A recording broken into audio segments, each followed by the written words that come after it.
He's live. He's nationwide. This is the Zach Gelb Show.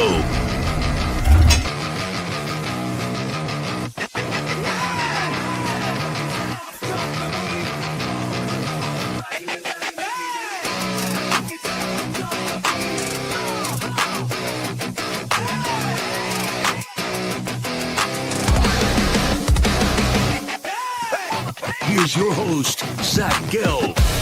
That's right, live from the Palatial yet not overly ostentatious studios of 365 Sports here in New York City. Welcome on into a Friday edition of the Zach Gelb Show. You can always get at me on Twitter and Instagram at Zach Gelb. That's ZACHGELB. You could also follow me on TikTok at the Zach Gelb Show. And you are here watching the Zach Gelb Show on 365 Sports. So all you got to do, since you're already here, that's the easy part. But if you're listening to us after the live show in podcast form, you go to youtube.com/@365sportsyt. youtube.com/@365sportsyt. And all you got to do is hit that subscribe button for us. All right. Evan Washburn, who has some of the best hair in the business, he is going to join us coming up at 3 p.m. Eastern, 2 p.m. Central Time. He also does an outstanding job as a sideline reporter, NFL on CBS. He was in the snow last week as he looked like an icicle as he was standing out there in the snow as the New England Patriots punched their ticket to the Super Bowl.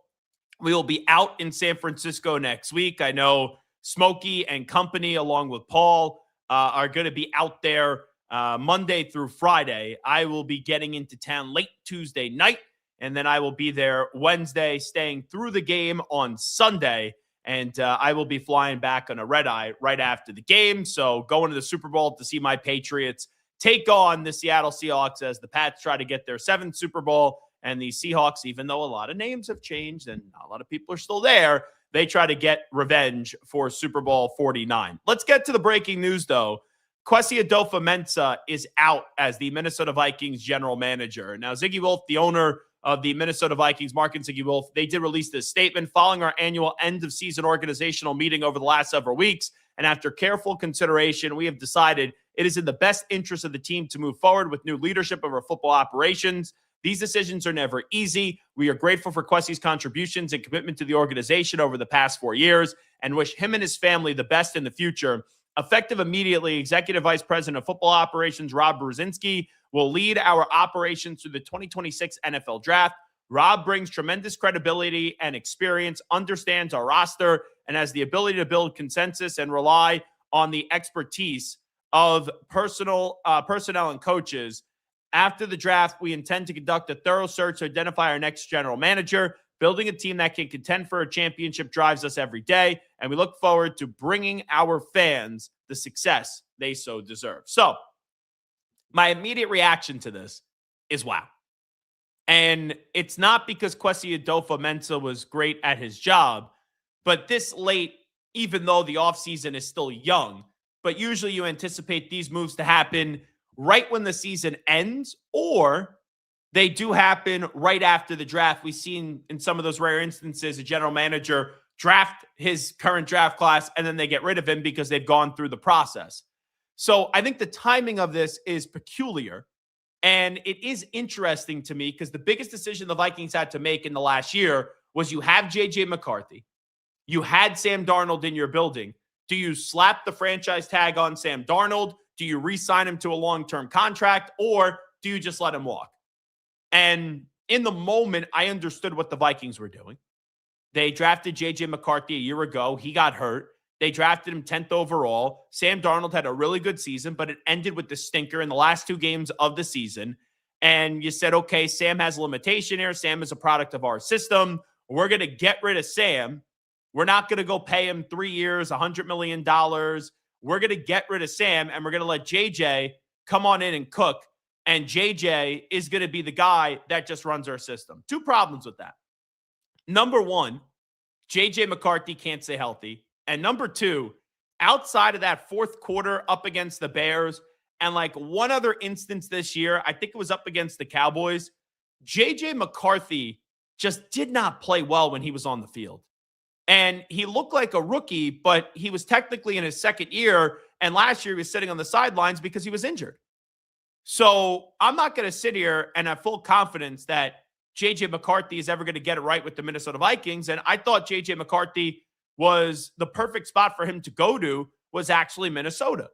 So I am fascinated by what the Vikings are going to do this offseason because you got to bring in a veteran name that could legitimately start games in case if JJ stinks or if somehow, some way he gets hurt again.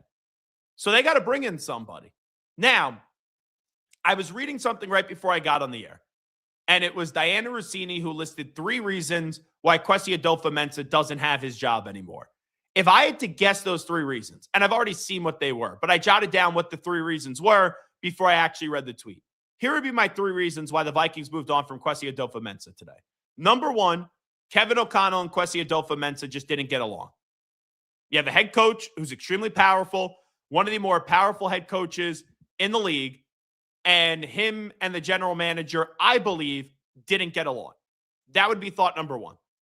Thought number 2 would be Sam Darnold. Maybe there was more that we knew to that decision. Maybe Kevin O'Connell wanted him back. Kwesi Adolfo-Mensah didn't. And now Sam Darnold in a week is going to be playing in a Super Bowl. The timing of this is very interesting because it didn't happen right as the season did end on Black Monday.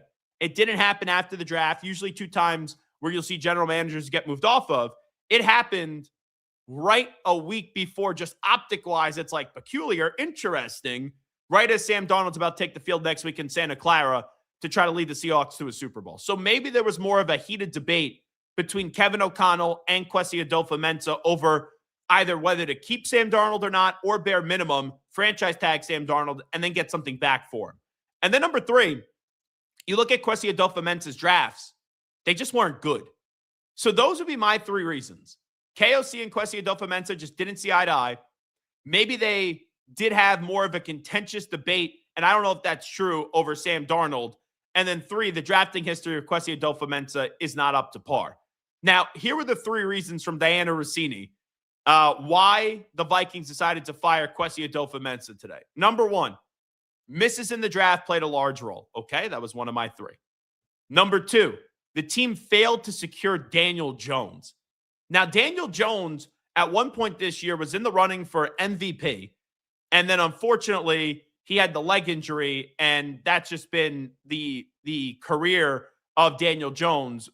He's inconsistent, but when it's on, you're like, wow, I could see why this guy was picked as early as he was by the Giants, 6 overall in the draft. Those are rare instances. I get it. But then he's had to deal with an abundance of injuries. So that's interesting, that note, that the team failed to secure Daniel Jones. So you move off of Sam Darnold. You have J.J. McCarthy. Daniel Jones was already in your building. So if you go back to that timeline, it may not be that Kwesi Adolfo-Mensah and Kevin O'Connell really butted heads on Sam Darnold. And in the moment, it did feel like they were both fine. I'm just remembering how this did go down. They were both fine with letting Sam Darnold walk. So did they envision Sam Darnold going to a Super Bowl? I don't think so. Absolutely not. I think you then bring him back in Minnesota if you did so. So the plan must have been find a way to retain Daniel Jones, and you do have J.J. McCarthy on the roster, and you at least find a way to make something work with Daniel Jones contractually that he could stay in the building when he got there late in the season after the Giants, they get rid of him, where you have an insurance policy if J.J. McCarthy didn't work out. So that is interesting. And Daniel Jones's contract, it was a 1-year, $14 million contract with the Indianapolis Colts. So I would assume maybe this isn't really on Kwesi Adolfo-Mensah, but if O'Connell was like, I'm good letting Sam Darnold go, I still believe in J.J. McCarthy, but you got to go find a way to keep Daniel Jones, and he wasn't. I don't know how much more in this regard, what Kwesi Adolfo-Mensah could have done there for this reason. If I'm Daniel Jones and I'm trying to get an opportunity to start again, and the 2 options are the Indianapolis Colts or it's to stay in Minnesota, yes, I think Minnesota is a better destination in terms of when you get on the field, You got Justin Jefferson. You got Jordan Addison. You got Aaron Jones. You got TJ Hawkinson. Where in Indianapolis, you do have Jonathan Taylor, one of the better players in football. You do got Michael Pittman Jr., who obviously is not better than Justin Jefferson. And yeah, at the time, Daniel Jones didn't know this, but they were going to go on to draft Tyler Warren. So I look at the decision. If I'm making the decision just based off of talent, you would say, Zach, this is easy. Daniel Jones should have stayed in Minnesota. But Daniel Jones read the room and he realized, okay, the Vikings do like J.J. McCarthy. There's a reason why they picked him 10th overall the year before. The Indianapolis Colts gave up on Anthony Richardson when he gave up on them and tapped himself out of that game.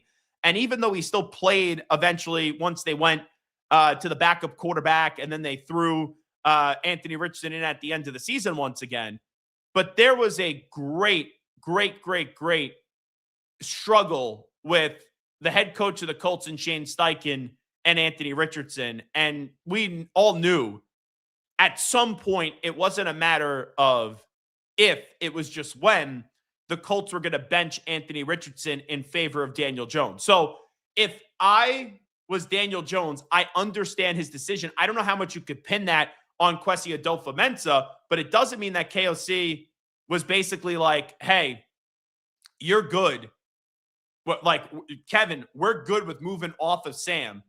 All you need to do is you need to just find a way to keep Daniel Jones. If Sam's leaving, we need to keep Daniel Jones. So if that was the understanding, if that was the agreement between Kwesi and KOC, and then you look at what transpired with Daniel Jones going to Indianapolis, I understand why there could be some frustration that brewed from that between KOC and Kwesi because that was their understanding. But it doesn't mean that it was all on Kwesi Adolfo-Mensah because of the fact, if I'm Daniel Jones in that line, I'm saying, okay, well, they like JJ. They intend JJ to be the guy. They're letting Sam Darnold go so JJ can be the guy. I'm just an insurance policy. Or I could go to Indianapolis where we know that they're out on Anthony Richardson. So even if they don't give me the job right away, which they ended up doing, like they let him compete and then Daniel Jones won the job. But if they don't let me start week one, I would say by October at the latest, you would have seen Daniel Jones usurp Anthony Richardson. So number one from Diana Rossini, why Kwesi Adolfo-Mensah was fired. Misses in the draft played a large role. Yes, that's on Kwesi Adolfo-Mensah. The team failed to secure Daniel Jones. I'm going to say that's not fully on Kwesi Adolfo-Mensah. Then the third reason here from Diana Rossini, Kwesi opted against signing Aaron Rodgers, showed interest in playing on a below market deal. Aaron Rodgers last year was begging, absolutely begging the Minnesota Vikings to sign him. Absolutely begging. And they didn't end up signing him, and they kept J.J. McCarthy in that building. They weren't able to retain Daniel Jones. Obviously, they left Sam Darnold, let him go to Seattle. And let's be real. There was not from the Vikings camp, there wasn't a real interest in Aaron Rodgers, but Aaron Rodgers was practically begging the Minnesota Vikings to sign him. And Aaron Rodgers didn't actually want to go to Pittsburgh. Aaron Rodgers wanted to go to Minnesota. And Aaron Rodgers was waiting. And I know a lot of people like myself are like, oh, this is Rodgers. He's a drama whore.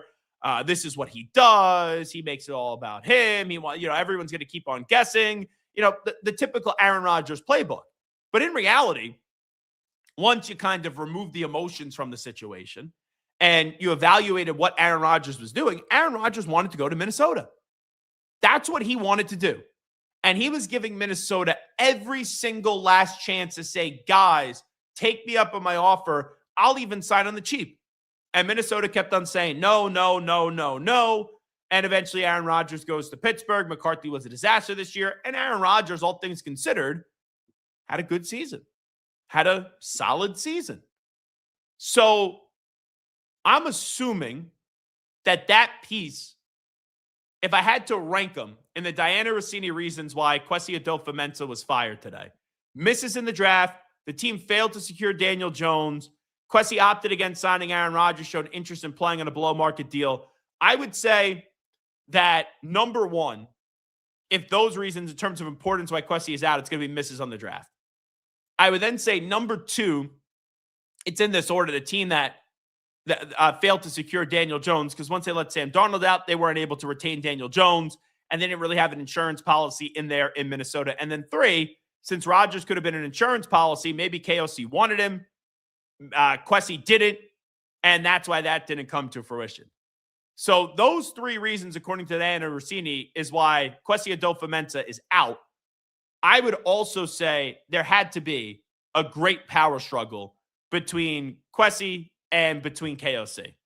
And KOC's going to win, who was the reigning coach of the year, has so much respect in this league, is viewed as an innovative offensive mind. I know they didn't make the playoffs this year, but KOC is considered a really good coach. And Kwesi Adofo-Mensah, I don't think people look at him nationally as a bad GM, but when your draft class are that poor, yes, it does beg people to say, well, how good of a GM are you actually? And I talked to my buddy Ben Lieber, and Ben is the sideline reporter for the Minnesota Vikings, played for the Vikings, also played for the Los Angeles Chargers, and Ben and I are very friendly. And I texted Ben after this news broke. I said, so what's the truth?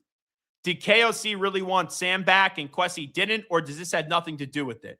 He wrote, Zach, I'm not really sure. I've heard so many rumors at this point, but my guess is it has to do more with the misses in the draft and the day-to-day operations. So that's just a view by someone that essentially works for the Vikings as their sideline reporter, and what he had to say in response to this news today that Kwesi Adofo-Mensah is out as the general manager. I will make a prediction here. The prediction that I will make with the uncertainty surrounding J.J. McCarthy, and maybe the Vikings are out on J.J. McCarthy, or maybe they will try to sell it as J.J., go learn for a year, get healthy, sit, get rested up. If that's true, what Diana Rossini reported, that it was Kwesi Adofo-Mensah who was vehemently opposed to bringing in Aaron Rodgers, I'm actually going to predict that the starting quarterback for the Minnesota Vikings for this upcoming season in 2026, it's going to be Aaron Rodgers. I think KOC is going to want to bring in a bridge quarterback, bring in a quarterback that could give maybe JJ a year of rest, or maybe you go somebody else. Aaron probably only plays in this league for one more year. You know, Aaron for a year has been begging to go to Minnesota. With Kwesi no longer there, if Kwesi was the one who opposed for it, I'm going to say Rodgers gets a call from KOC this offseason, because KOC is basically running the show. I know they're going to hire a new general manager, and KOC is going to say, Aaron, come here. You'll finish your career with us. Very Brett Favre-esque, by the way. I know some different stops in between. And we want you to be our quarterback for a year with Justin Jefferson. Who knows what's going to be the status of Jordan Addison with some of the off-the-field problems. You got TJ Hawkinson there. And that's going to be the guy that's going to be the quarterback for this team with a solid defense that the Minnesota Vikings can get back to. I think that's what the Vikings are going to try to do this offseason. That's my immediate take in the firing in the aftermath of Kwesi Adofo-Mensah getting fired, is that Aaron Rodgers is not going to reunite and stay in Pittsburgh and get coached once again with Mike McCarthy. Aaron's going to try everything in his power to be the next quarterback of the Vikings, just like he did last offseason. But the difference is going to be KOC is going to say yes this time, and he won't have Kwesi Adofo-Mensah in there saying, no, I'm going to dissent. I'm going to oppose this. I'm not going to bring in Aaron Rodgers. I don't want to do this. I don't think this is the best interest of our football team. And Aaron's going to get his wish, and KOC is going to bring him in. I believe that you're going to see Aaron Rodgers, the quarterback of the Minnesota Vikings next year. Now, let's hear from Kwesi Adofo-Mensah. So this happened after the season. He was asked when he was doing a media availability, like, you guys could have brought back Sam. You guys could have bare minimum franchise tag Sam, and you still could have kept JJ, but you could have then traded or found a way to make two to tango to get Sam elsewhere. Or maybe you could have just kept Sam here for one more year and have JJ wait another year. Like, there was a lot there where the end result was the Vikings let Sam Darnold walk, and eventually he walked his way to Seattle, and he got a 3-year contract for roughly $100 million. Let's hear Kwesi Adofo-Mensah answer that question on if there was any regret for how the whole Sam Darnold situation did go down. Was spent to save to not franchise Sam. Just how do you weigh those things and how the results turned out? You know, it's you spend a lot of those nights, obviously, you're up in these decisions and they're uncertain, and you're trying to make sure that you don't lock yourselves into what you did and thinking that it's always right. And so there's those nights that you wake up and stare at the ceiling and ask yourself, but I always go back to the process and what we thought at the time. Yeah, it's easier to kind of go and be revisionist and results based, but going to really think through what we had at the time. I still understand why we did what we did. The results maybe didn't play out the way we did. We wanted them to, but ultimately, I think that at the end of the day that we could have executed better in certain places. And I don't want to say it individually in terms of a particular player, but just executing better, knowing what the room was, play style wise, experience wise, and just kind of really put together a better combination of people, collective in that group. That's kind of the thing I probably focused on the most. And then also ultimately understanding how we play and win football games. Again, I'm not going to get into the specific how we group it, but we've won a high clip of games over here since we've been here, when we've gotten a certain level of play, a certain style of explosive plays. These are things we've talked about, but a lot of times points aren't made until something is removed. And then you kind of see the complex system and how when you move that one variable, how that one variable affects other things, and really seeing how when we weren't that explosive, how teams played us and how they kind of got to box a different fight. And when they got to box a different fight, how that impacted our defense and their ability to create turnovers and win games the way we thought we could win. So that was really just a great learning experience that tied into the quarterback discussion. And those are things we'll carry with us going forward. When I'm listening to that, wah, wah, wah, wah, wah, wah. What a word salad. Like the initial question was, did you regret it? And then he's talking about that is clearly a man that knew he was in a no-win situation there. And sometimes in life, very few times for me, but for others, quite frequently, you're in a no-win situation. Whether it's fair or not, who knows how the sausage was made, but the dinner that was served to the Vikings this past year was keeping J.J. McCarthy, saying goodbye to Sam Darnold. Now Sam Darnold is in the Super Bowl. Then you could also get some of that from the Diana Rossini report that Kwesi and KOC, you needed to keep Daniel Jones, and Kwesi wasn't able to do that. I know it didn't end well for Daniel Jones, but at one point there were legitimate MVP arguments for Daniel Jones. So even though KOC, who really wanted Drake May but couldn't get him, and KOC eventually had to settle on J.J. McCarthy, even though he's good with J.J., I'm sure that there were times during the season where KOC was probably like, yo, we had Sam in this building. Sam is now balling with Seattle. The backup plan was to keep Daniel Jones. Daniel Jones at times is playing like at an MVP level. And even though JJ is here, and I'm responsible for part of JJ being here, we knew we needed a backup plan if JJ wasn't playing well. And the main plan was Sam. And Sam gave JJ a great run. And up until the final 3 weeks of the season, a lot of people, I think it was after they beat the Packers, and you had all the celebrations in the locker room. People were like, oh, you can't let Sam Darnold go. But then Sam didn't finish the season well, and it was, you could let Sam go. You're not going to win a Super Bowl with Sam, and just turn the baton.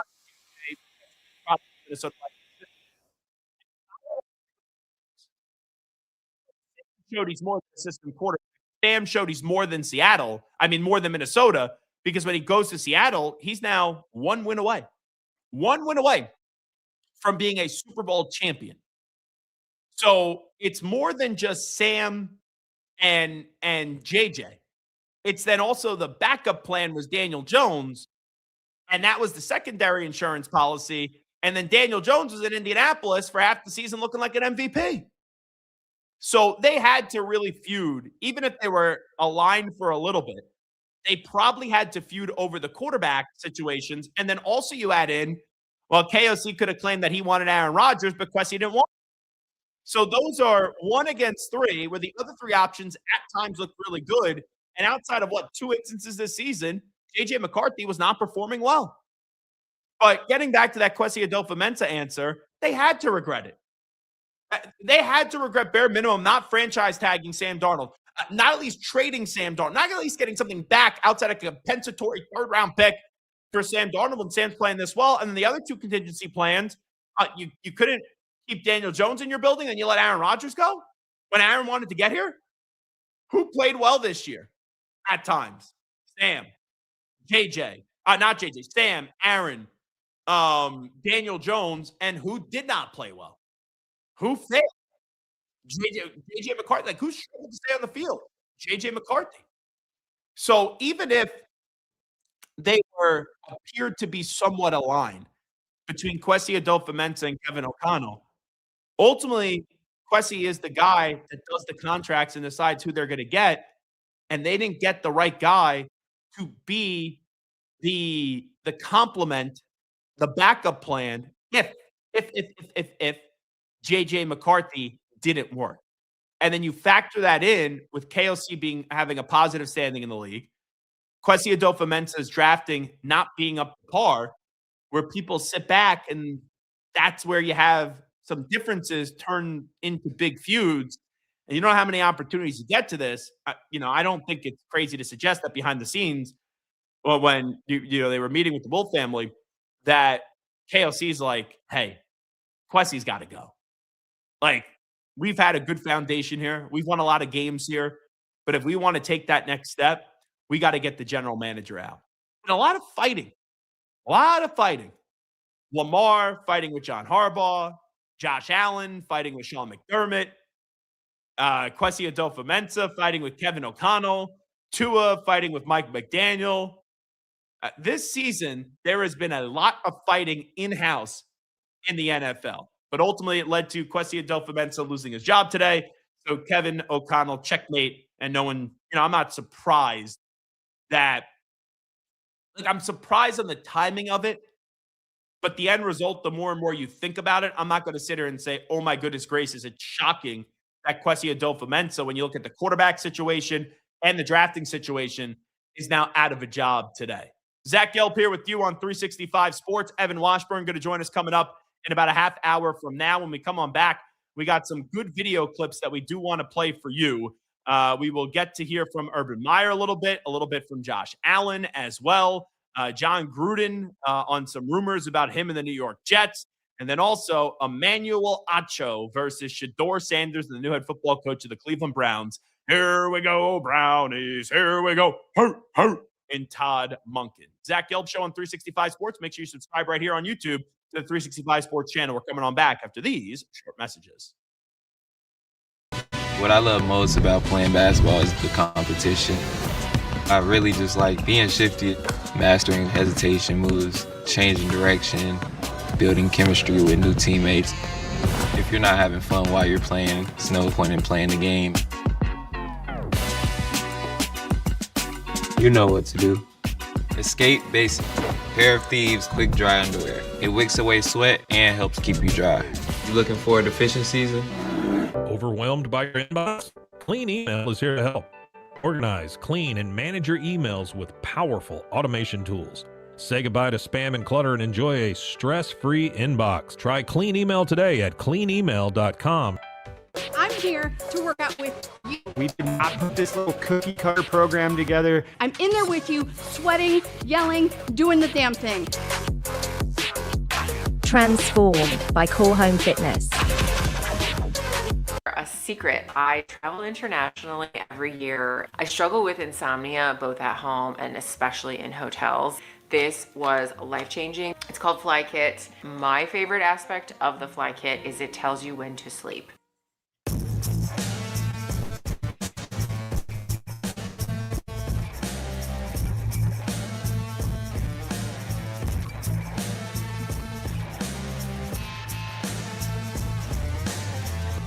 Dude, check out this robe. This is the dude robe. It's perfect for after the shower, gym, or even the beach. This thing is awesome. It also has this super premium towel lining to dry you off right away.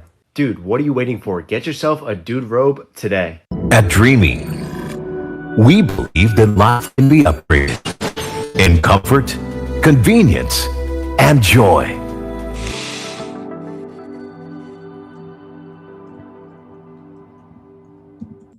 He's live. He's nationwide. This is the Zach Gelb Show.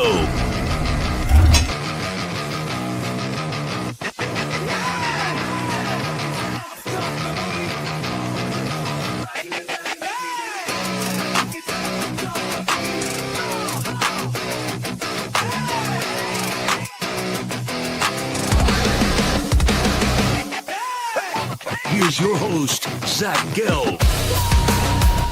All righty, Zach Gelb here with you on 365 Sports. Joe Flacco is going to the Pro Bowl now.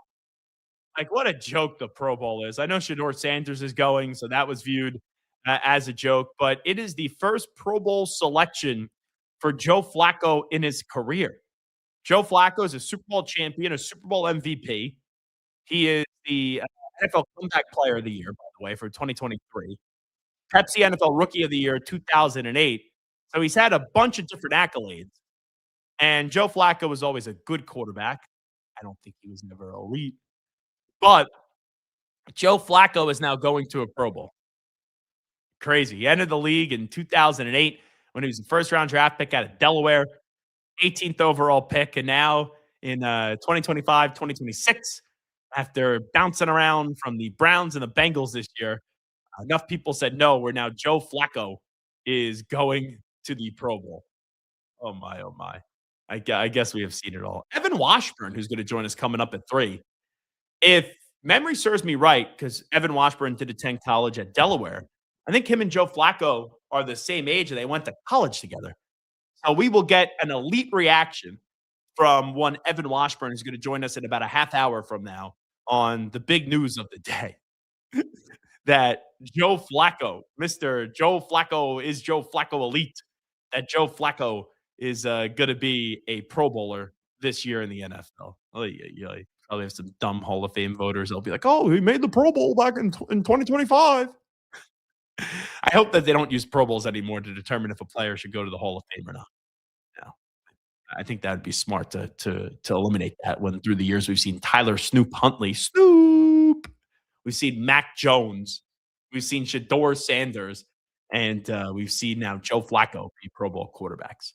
Talking about someone who's actually a great quarterback, someone that is an elite quarterback, someone that is a top 3 quarterback in the sport. He is Josh Allen. Josh Allen was at the introductory press conference yesterday for Joe Brady. And Josh Allen did open up on his old football coach in Sean McDermott. More emotional that you get when you heard the news of Sean being fired and yeah. In the wake of all this. Very, very emotional. It was a time where, again, I'm sitting in my house, I wake up, I get a call from Mr. Pagola telling me that it's telling me what had transpired. And I called Coach McDermott immediately, and I've got nothing but love and respect for Coach McDermott. The last 8 years of my life, he's been through ups and downs of me as a player, as a person. He's seen me grow up in a sense, and to know that, again, we've had a lot of success here. And, I'd be lying to you if I'm sitting here saying that, I feel like I had part in it, because if I make one more play that game in Denver, we're probably not having this press conference right now. We're probably not making a change, and honestly, we're probably getting ready to play another game, and that's the hard part to take in from my perspective. But that's reality. It is what it is now, and I am very fortunate and thankful for Coach McDermott and everything that he's done and the trajectory that he's set here for our players. So there you go. That's the tough part for Josh in this regard, is that this is the first time that really the playoff loss, the playoff shortcoming, is on the shoulders of Josh Allen. Josh Allen did not play well in that playoff game up against the Denver Broncos. So is Sean McDermott fired because Josh Allen didn't play well? I could understand why you do make that argument. But Sean McDermott was getting close year after year after year and was wasting great performances by Josh Allen. So when you are wasting all those performances, and even though Sean McDermott took over the job and the Bills were never in the playoffs, and then he gets there and boom, 8 out of 9 years, they're in the postseason, they're dominating the AFC East.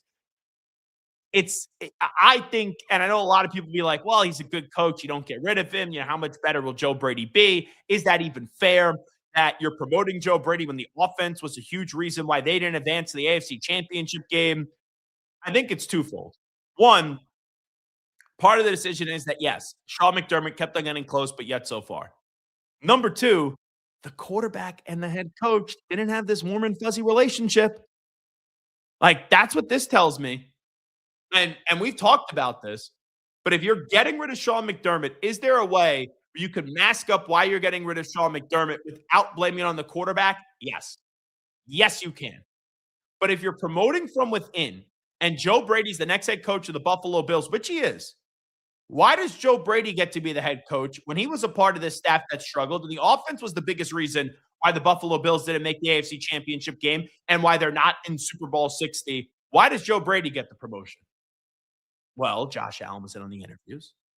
Josh Allen was basically picking the coach. And Josh Allen knew that there was an icy relationship and not the greatest relationship with Sean McDermott through his entirety of his tenure with the Buffalo Bills. So Josh Allen's guy is now going to get the opportunity to become the head coach. That's a big thing. So, like, I do think it's a little twofold from Josh Allen. He's at the podium, and there is a relationship with Sean McDermott, even though they always didn't see eye to eye, even though there's always wasn't a great synergy, but he was your coach. So you got to put on this look, put on this front. And I know the relationship got better, but there were some wounds that were there that still weren't healed.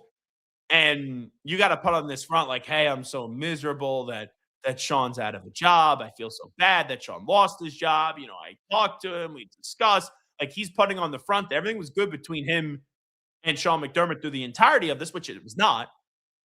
And then, you don't hire someone outside for a job that's very attractive because you have Josh Allen. You promote from within when Joe Brady's offense wasn't good enough in the AFC divisional round. This just further adds proof that McDermott and Allen weren't on the same page when you promote from within and you make Joe Brady the next head coach. All righty, let's get to some more audio here, some more video, I should say. So we talked about this Ole Miss tampering situation where Clemson and Dabo went off last week about Ole Miss. Then more came out that there's a Fresno State wide receiver who's basically saying that he got tampered with by Ole Miss. He elected to stay at Fresno State, which usually would think if Ole Miss is coming and calling for you in SEC school and you're a Fresno State wide receiver, that you would go.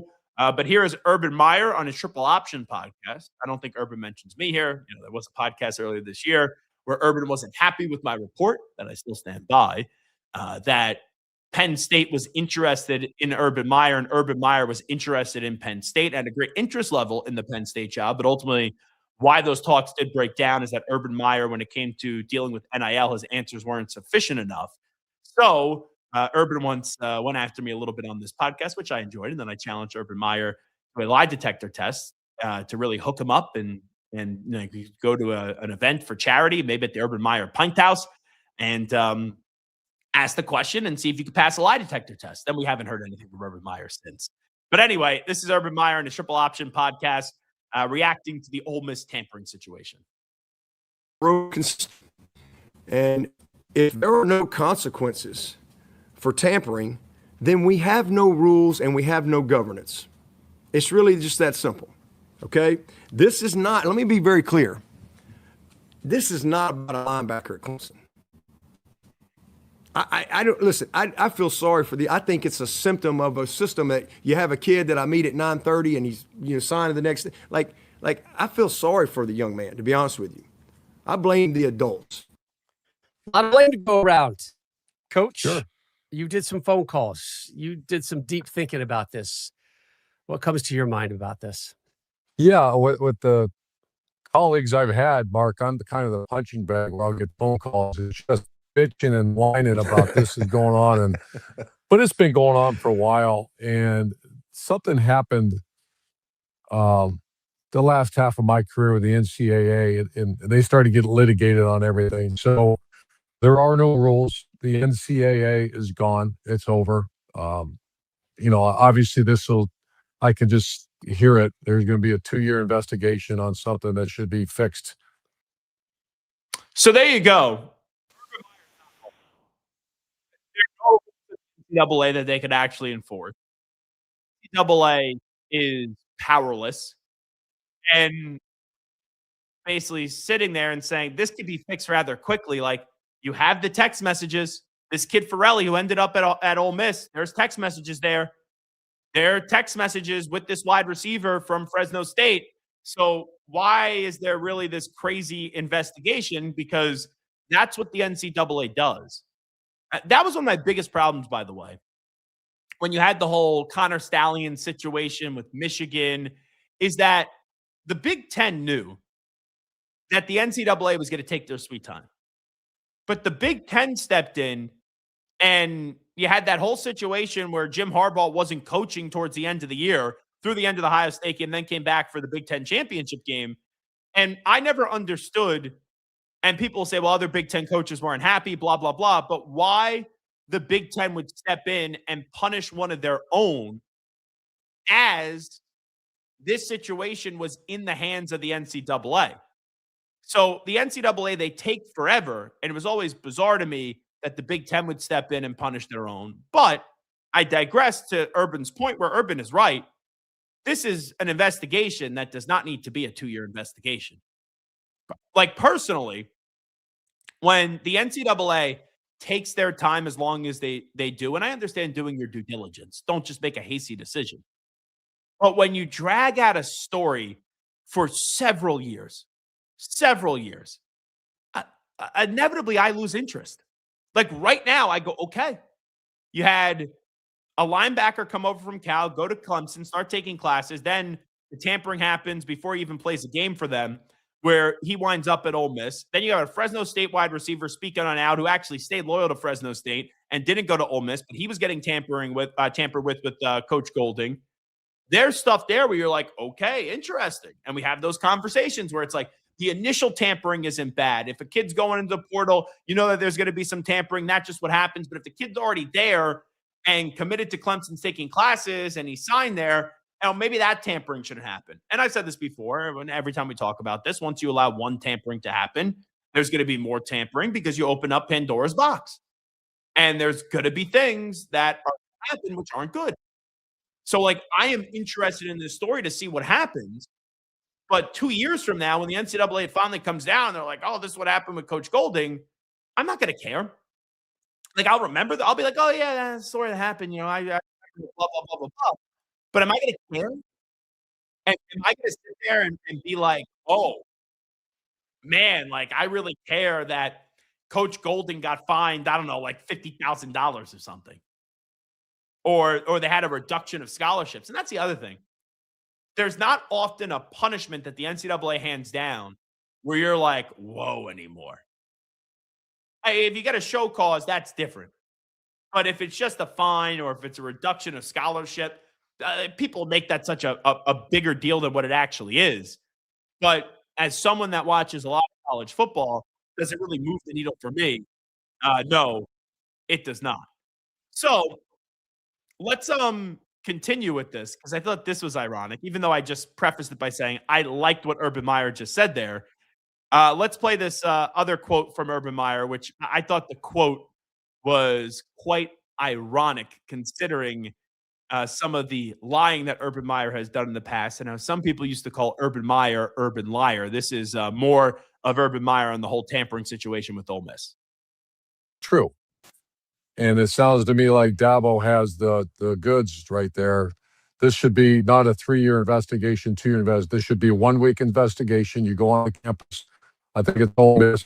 You meet with the athletic director and the coach and say, if you lie, we're going to ask you questions. If you lie, we have facts here.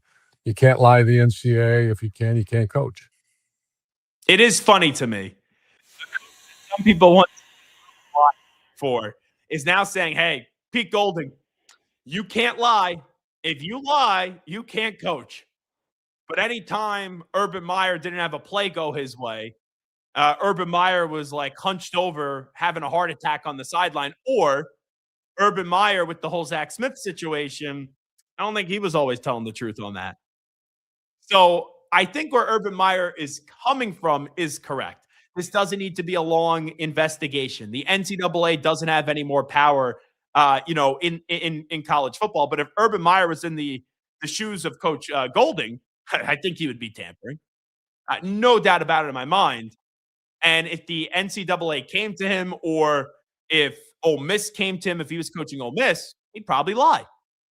But it's funny where the pot is calling the kettle black here, and he's like, if you lie, you can't coach. If you lie to the NCAA, you can't coach. Well, I don't think Urban Meyer, or I know Urban Meyer, wasn't always the most truthful person in the world when he was coaching at Ohio State. Let's get to John Gruden. There was a report out of New York that John Gruden was asked to be the offensive coordinator of the New York Jets on Aaron Glenn's staff. Now, like, don't get me wrong. John Gruden's a Super Bowl champion. Then after the whole Tampa Bay situation did go away, John Gruden was out of the NFL in terms of coaching for 10 years. He was on Monday Night Football and doing the Gruden QB camps and all that stuff. Then returned to the Raiders. Didn't really do much with the Raiders. Had the whole email investigation that did go on, and the things that John Gruden did say. We don't need to go rehash all that. And now John Gruden's working at Barstool Sports. Well, John Gruden's name is always a hot name. He's an overrated coach. I don't think with the current lawsuit with the NFL that John Gruden's going to be a head coach again in the NFL. And John Gruden, I guess, has been interested in college, right? He was talking to Georgia, and he's like, oh, I would love to coach Georgia. I'd love to coach in the SEC. And there's not been enough bites out of the John Gruden apple, or any bites out of the John Gruden apple, that has led to John Gruden being a head coach again in college. So if we're looking at this with years gone by, where John Gruden has become a head coach in college once again, John Gruden has become a head coach in the NFL once again, doesn't John Gruden need to take a lesser job just to get back in if the end goal is still to be a head coach in the NFL once again? I would think so. For example, there were 10 jobs open this year. There's still 2 jobs that remain vacant. And John Gruden, 8 out of the 10 jobs so far, was not able to land one of them. Wasn't able to land one of them. And I don't think he's landing one this cycle. So he didn't land one in the coaching cycle. So, John, if you want to be a head coach once again, maybe you got to be a head coach at a lesser college program. That could be on the table. Or if you want to be a head coach again in the NFL, I think John Gruden needs to maybe take an offensive coordinating role. Because the Raiders, we know, aren't hiring him. They've already been down that road twice. The Cardinals, it doesn't seem as there any traction there. So John Gruden was on a radio show, WDAE, I believe, in Tampa Bay. And he was asked about this report that the Jets asked him to be the offensive coordinator, and he turned them down. This is how Chucky John Gruden responded. I want to ask you, there was a report that the New York Jets had reached out to you about possibly joining their staff, and you declined. Can you tell us anything about that? Well, there's a lot of reports we're not going to get into. As you know, there's a lot of stupid rumors out there. Some of these reports are ridiculous. Let's just say that there was never anything from the Jets, and I wish them well in their search for a new offensive coordinator. So there was nothing from the Jets. I don't know how truthful that is. I don't.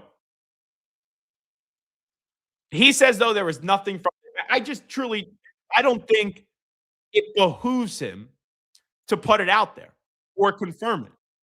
Now, if that was totally fake, wouldn't you say, hey, that never happened? I would not even take an offensive coordinating role, period. I'm only a head coach. Or even so, if it was true, wouldn't you say, while I appreciate the Jets' interest, I know what I'm capable of. I'm a Super Bowl winning head coach. I'm only coming back to the NFL to be a head coach. Wouldn't you think one of those two approaches would have been taken? But I guess not. And then this is a clip. This has like 10 million views on social media, but only like 800 likes because people don't like the take, and people have been shredding left and right Emmanuel Acho, who is no longer with FS1, and he does this show called The Speakeasy, and I think TJ Hushmanzada is on it. LaShawn Shady McCoy is also on it. And I used to know Emmanuel Acho. Emmanuel Acho, we were in Philly at the same time. And Acho was a no-name player for the Eagles, but he was very good with the media. Emmanuel Acho just like didn't have these crazy takes. I remember there was a piece once where I forget the specifics of it, But somehow someone didn't have a date to a prom in like Virginia of all places, and the person was an Eagles fan and asked, "Oh, like, could I get Emmanuel Acho there or something like that, or some sort of Eagles player?" And Emmanuel Acho went to the prom with someone, and it was like this whole big social media piece. And we had Emmanuel Acho on. I remember talking to him about it, and for a few years that we remained in contact. But when you are a backup linebacker, a special teams player, and your personality is fine, how do you make a name for yourself in the media world? And at one time, Emmanuel Acho was like really good at breaking down football and doing all that stuff. But then Emmanuel Acho realized the click machine, and he was there at FS1 and was watching Skip Bayless and watching all the way that those shows do go. And he was like, all right, I'll just say things that I don't actually believe to just get a reaction out of people, and it will get clicks, clicks, clicks, and clicks. And it worked for Emmanuel Acho. He got a lot of big contracts probably with Fox, but now he's doing this thing with the speakeasy, I guess, with LaShawn McCoy and TJ Hushmanzada. And this was the latest brainiac take from an Emmanuel Acho when talking about Shedeur Sanders and how he should react and how he shouldn't listen to his new head football coach in Todd Monken, who is the new head football coach with the Cleveland Browns. For Sanders under Todd Monken, I believe, will lead to disappointment. There is nothing about Todd Monken as a head coach that should get you excited. As an offensive coordinator, you could say Lamar Jackson had an MVP season under Todd Monken. As an offensive coordinator, Lamar Jackson had 41 touchdowns and 4 interceptions under Todd Monken. As an offensive coordinator, you can make arguments under Todd Monken. Stetson Bennett won 2 national championships at Georgia under Todd Monken. But as a head coach, no. Nothing about Todd Monken as a head man gets me excited. I need to see who the offensive coordinator is going to be. That's what I need to see. But what I don't yet see, T, is like, how is Todd Monken going to command that locker room, command that group of men? And also, if I'm Shedeur or anybody in that locker room, why am I listening to Todd Monken? What have you won on an NFL level as a head coach? You're not even a head coach on an NFL level. So I don't even have expectations for Shedeur under Todd Monken, because I believe any expectations I would have, he would not meet. Because why am I excited about it, T? Why? I'm not going to sit here and say that Joy Emmanuel Acho would have taken. And for joy over the Todd Monken hire. But what an idiotic Acho. You shouldn't listen to a head coach before. That's your take? Seriously, that's your take? So when Sean McVay was introduced as the head coach of the Rams, why should any of those Rams players at the time listen to Sean McVay? Why? You don't become a head coach overnight. And I get it, Todd Monken has been around a while. He's been in both college and the NFL. Also, Shedeur Sanders, what leg do you have to stand on where you can't listen to a head coach? You are a 5th-round draft pick. So there's just dumb advice. And I'll tell you how this works. Shedeur Sanders is a click machine. Like, you upload a YouTube video on Shedeur Sanders, it always does well. You put out a tweet on Shedeur Sanders, it always does well. You put an Instagram video out on Shedeur Sanders or TikTok video, it always does well. Just mentioning the name Shedeur Sanders, whether he's any good or not, it elicits a response. It elicits a reaction. So you have Emmanuel Acho here saying, oh, the Todd Monken hire isn't that good. So how can I make it about Shedeur so we can bring Shedeur's name in this conversation and everyone will be like, click, click, click, click, click, click, click. I'll get 10 million views on a video. And that's what he did. He got 10 million views on this video. Not like only 800 people liked it, because a lot of people are ratioing him, as the kids will say, over what was an idiotic take. It was a stupid take. Yeah, don't listen to your head coach before he even coaches a game in the NFL. Like, you could say it's an uninspiring hire. You could have reasons why you would disagree with the hire, but how your voice would be to tell a 5th-round draft pick, why should he listen, or why should anyone listen in that locker room? Like, what are we doing here? How many coaches have never been a head coach before they get to an organization? So does that apply for anybody? Like, if they hired a Shellhouse or whatever his name is, the Rams guy, and I know Emmanuel Acho will be like, oh, well, he's younger, so we haven't seen him for that long, blah, blah, blah. But if they hired him, would you be saying the same thing? Of course not. It's just that Emmanuel Acho knows that the Monken hire isn't wildly popular, and he's trying to incorporate Shedeur's name in here. and it worked to get views, but I also think he got clowned, Emmanuel Acho. I think he looks like a fool here, and it's just dumb advice. Like when the Belichick thing came out, wow, 55 minutes in today. First time he mentioned Bill Belichick the week he gets squeezed out of the Hall of Fame. When the Belichick thing came out, social media was united.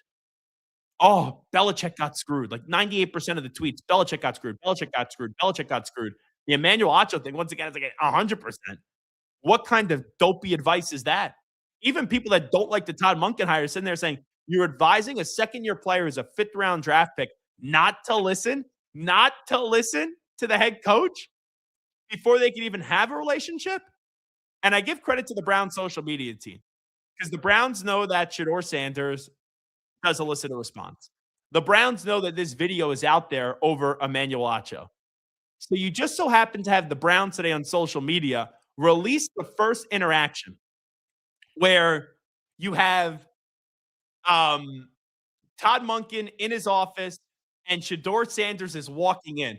I don't think this was just coincidence. I don't think that this was out of nowhere. I believe this video is a direct response to the jackassery of one Emmanuel Acho. Watch it. What's going in at? Oh, yeah. Hello, young man. What's up? Good to see you, bro. How you doing? Welcome back to the States. How we doing, man? Good. Yeah, we tried to draft your ass last year. It's all worked out. Yeah. You remember that, right? Yeah, that's what I was about to tell you. Someday we'll get a chance to talk about that. Yeah. Yeah. Awesome. Well, sit down. If I'm a Browns fan, I'm fired up over that reaction. I think it's cool to basically say bleep Emmanuel Acho in there. Also, it's the quarterback and the head coach having a positive reaction. A lot of people wonder, all right, how much of a chance is actually Shedeur Sanders going to get to be the quarterback of the Cleveland Browns? We know they have a bunch of draft picks next year as well.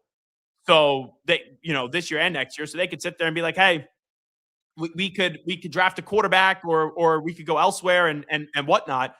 I think with the quarterback draft class with Mendoza, who is going to be the number 1 overall pick, and then afterwards, the quarterbacks are not that strong.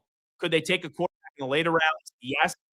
I would guess right now that the starting quarterback for the Cleveland Browns this year is going to be Shedeur Sanders.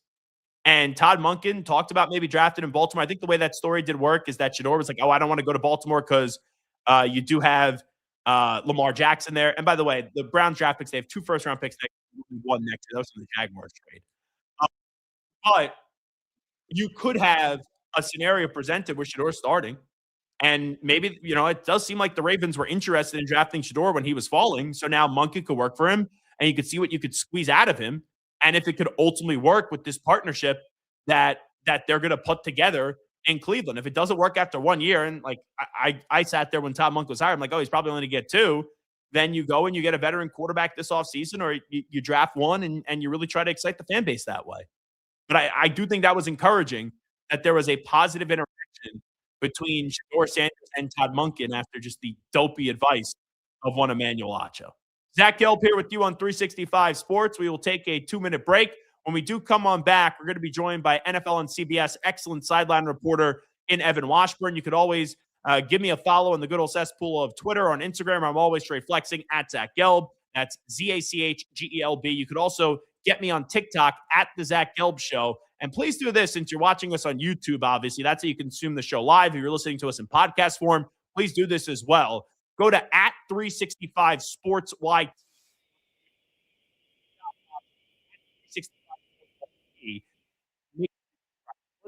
YouTube.com/at 365 Sports YT. Subscribe.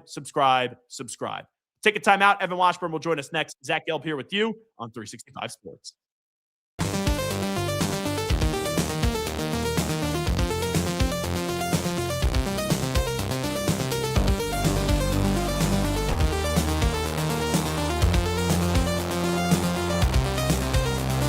For the past 4 years, we have trusted Jackery to keep us powered while on the road. The Explorer 5000 Plus provides 5,040 watt-hours of portable power to pair it with the smart transfer switch to power your entire house off the Explorer 5000 Plus. I had a panic moment running my hands through my hair, and that's when I found Keeps. Keeps gave me the results that I was really looking for. I definitely felt a lot more confident once I saw my hair coming back. Keeps has given me the control of my hair back. Get your first month free at keeps.com.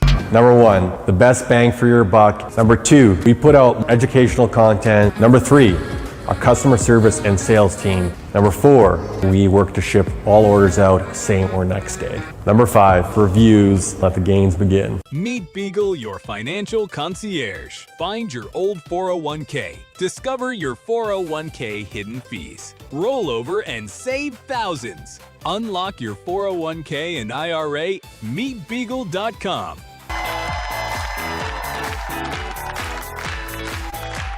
The Lumi Charge is an all-in-one home desk lamp, speaker, and phone charger. It is a great... I need that for my son when he goes off to college.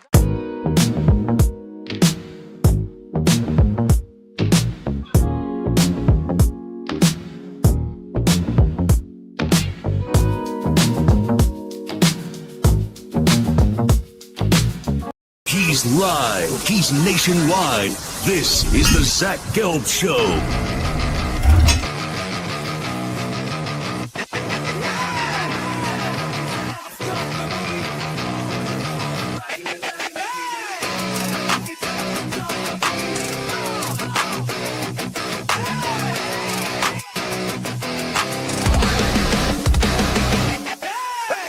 Here's your host, Zach Gelb. More on the Vikings' decision to fire Kwesi Adolpho-Mensah. Alec Lewis, who covers the team, said, talking to Vikings staffers, this was not at all expected to happen at this point in the calendar. Many are blindsided.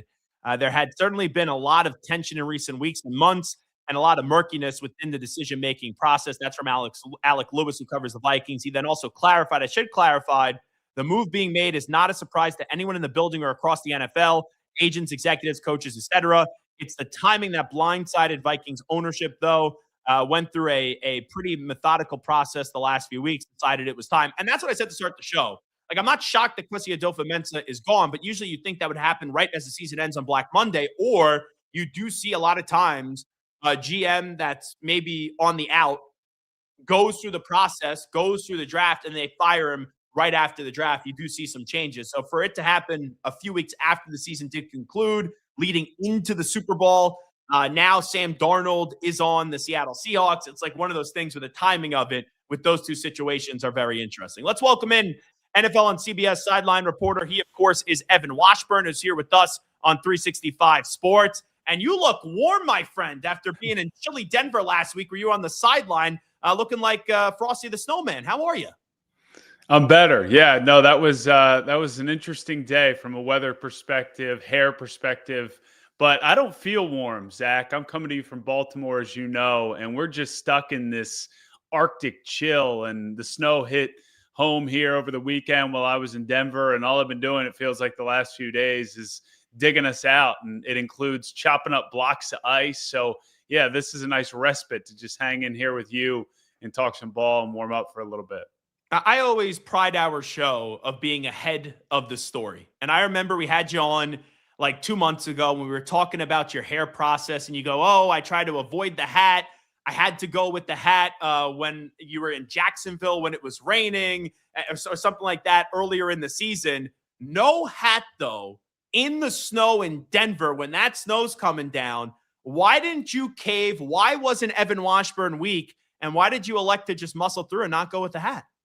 It's a great example of just how dramatically the weather shifted, because when we arrived at the stadium at about 9 a.m., it was brisk. It was sunny. It felt like one of those winter Denver days where you benefit from the sunlight, the lack of wind, and it might read as 20 degrees, 15 degrees, but the feels like is manageable. So at that point, no need for a hat. That was really the case all the way through and into the second quarter, even as it started to cloud up. At halftime, went in, got a cup of coffee, hung out, warmed up a bit, and then came out to start the second half. And that's when the flurries started to come down. But it wasn't, again, sort of this like, I'm freezing. I got to find every way to cover every ounce of my body. And then, yes, by the middle of the third quarter, things had shifted to the point where it was coming down fast. The wind was biting. But I think I was so maybe adrenalized by the fact that this was an AFC championship game and we're following things. And at one point prior to me being on camera, somebody kind of gave me a funny look with the Patriots sideline, somebody I know. And I kind of said, what's going on? It's like, well, your hair is frozen. And so that kind of led me to think, all right, it's probably a pretty funny visual. And then I kind of forgot about it. And again, I wasn't that cold. And then we ended up doing the report because the weather becomes such a storyline. And the best part, Zach, was the camera operator, this guy, Jason, who I've worked with a bunch, awesome, really talented dude. He kind of had this look as we were about to go on camera and he was shooting my report there. And I kind of gave him this look like, do I look a little ridiculous right now? And he chuckled. And that's when I figured it was going to be a thing, and it became a thing. It was a big meme. It was. You could make a case. It was the highlight of the AFC Championship game. If you want to make that case, I will endorse that case. I'm not going to fight you on it. What were your text messages like with friends and family? Did they kind of like have fun at it and send all the memes that are out there? Do they show you all that stuff? Because whenever I'm on like a Reddit thread or someone saying crazy things about me, I have a few friends that they love to just be like, hey, did you see this one? Did you see that one? Did that happen with you? No, it definitely blew up. And look, you get to do a job like this, you're going to have people reach out to you, and it's fun, and I appreciate it. But this one definitely hit a different level in terms of some of the people that reached out that I hadn't heard from in a while. And I will say my favorite, and I haven't said this yet to anybody because it hasn't really come up, but my college lacrosse coach, Bob Schillinglaw, texted me, and we don't text very often. And all he said was, is it colder there than it was in a January practice out on Willow Stadium in Newark, Delaware, where we would practice all January in the dead of winter? And I confidently said, nothing is colder than a January lacrosse practice in Newark. So that was probably my most fun text that I got. Weren't you at Delaware at the same time as Joe Flacco, right? I was, yeah. So he transferred in while we were already there. We were the same class, I think. He graduated in 07, or at least left to go to the draft in 07. I took an extra year and was in 08. So, yeah, we crossed paths for at least 2 or 3 years. So we need your reaction because this is a big day for Joe Flacco. He is now going to his first ever Pro Bowl. So we talk about your hair. We talk about Joe Flacco. We get to the big storylines here. What is the Evan Washburn take on Joe Flacco finally getting to a Pro Bowl? Anything that happens positively for Joe Flacco, I'm a huge fan of. I love the guy. I've enjoyed kind of seeing this new second, third act of his career. I thought he was an extremely effective, high-end quarterback for all those years in Baltimore. The run he went on for Super Bowl was unlike any we'd really seen. Elite. I thought he didn't get enough credit for being as solid and consistent as he was, because I think people always, to be fair, because his ceiling was so high, expected him to enter the territory of Aaron Rodgers, Drew Brees, and Tom Brady. And I think he knocked on that door a couple times, but he was what he was, and he was pretty reserved. And then for whatever reason, once he left Baltimore and had sort of his sojourn through Denver and Philly and New York, and then obviously when he had that run with the Browns, everybody got to see the personality that I think a lot of us knew existed, which is he's one of the most authentic and relatable guys. And it only makes sense that in a year where Sam Darnold's competing against Mike Vrabel and the Patriots in the Super Bowl, that your Pro Bowl quarterbacks are going to be Shedeur Sanders and Joe Flacco. This is the upside down season by every metric. And it's crazy. Me being a Patriot fan, if you just looked at it from the quarterbacks the Pats went up against in the playoffs of the AFC, Flacco was the one I was the most intimidated by. He always played well up against the Patriots. No doubt. I was part of like the local coverage at that point, working at Comcast Sportsnet. So I was at the Billy Cundiff game. I was at the one that they won the next year. And it was one of those things where that team always felt like they could go into New England and not be pushed around, and they wouldn't get beat by the Banners, which is always a saying you would hear from both people in New England, but also more importantly, the road teams when they'd walk into that stadium during the heart of the Brady era and the Bill era, that they'd look up and they'd see those banners and they'd be losing before they kicked that thing off to start the game. Evan Washburn here with us, NFL on CBS. The Vikings today, they have parted ways with Kwesi Adolfo-Mensah. Were you surprised by that one? It definitely caught me off guard. I mean, I guess when you look at it based off of what happened, you hope that it's not directly in result of Sam Darnold having this Super Bowl run. And I'm sure we'll learn more, or maybe I'll learn more here in the next few hours and days. But I always find the GM firings and timing of it confusing, because this is their season. This is the season in which that position is most important. And to not only let someone go, that's one thing, but to not have somebody coming in to make the decisions throughout the draft process, and more importantly, in free agency and in the draft, to set the team up, and you have an interim, and then you're going to hire somebody afterwards to then run a roster that they didn't build. I don't know. That timing and workflow does not make sense to me. Yeah, and I saw that Diana Rossini, she was talking about like some of the reasonings why this happened, and she talked about Kwesi drafting, also not being able to retain Daniel Jones. But then she had a report out there that Kwesi was the one that opposed Aaron Rodgers. So like I see those things, and who knows what actually is true. Diana does a good job. And I said to myself, like, is Aaron Rodgers still in play for Minnesota this year, especially with the uncertainty of JJ McCarthy and what he wasn't able to do a year ago?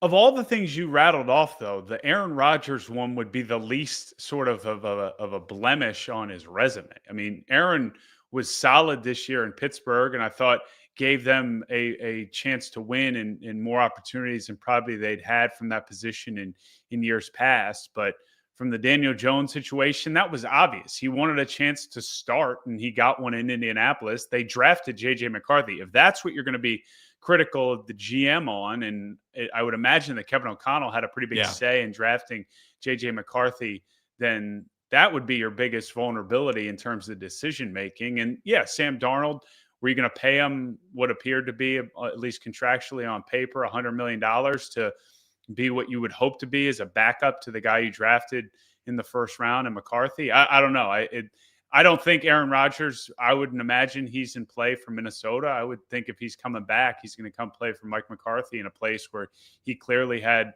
a really enjoyable time and seemed super comfortable. I do think it'd be cool because I don't know what the Steelers' plan is at quarterback. It's like they're not bad enough to go get a quarterback early on. You could look into one maybe later into the draft. It doesn't seem like there's a huge name out there that they could go get, especially with how a lot of people think that relationship ended with Rodgers and McCarthy. It would be nice in what could be Rodgers' final season to see them reunite out in Pittsburgh.